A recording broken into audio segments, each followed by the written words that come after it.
Back to my channel. হ্যাঁ, এটা হচ্ছে নবদ্বীপ। আমরা বিয়ের পরেই তো আমরা গিয়েছিলাম মায়াপুর নবদ্বীপ। আমি যেটা কোনোদিনও যাইনি, সত্যি কথা একদম।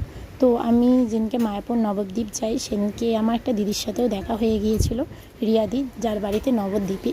আর আমরা যে স্টেশনে নেমেছিলাম সেটা হচ্ছে নবদ্বীপের পরের একটা স্টেশনটা, আমার ঠিক এই মুহূর্তে মনে পড়ছে না।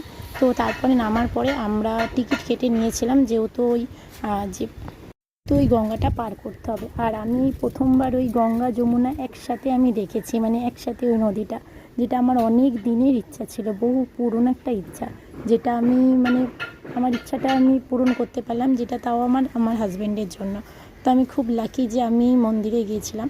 আর সেখানে গিয়ে আমি কি করলাম না করলাম অবশ্যই আমি তোমাদের সাথে শেয়ার করব। তো তার জন্য আমার ভিডিওটা কিন্তু অবশ্যই সাবস্ক্রাইব করতে হবে আমার চ্যানেলটাকে, আর ভিডিও দেখতে হবে, কমেন্ট করো। চলো বাই, নেক্সট ভিডিও আসতে চলে।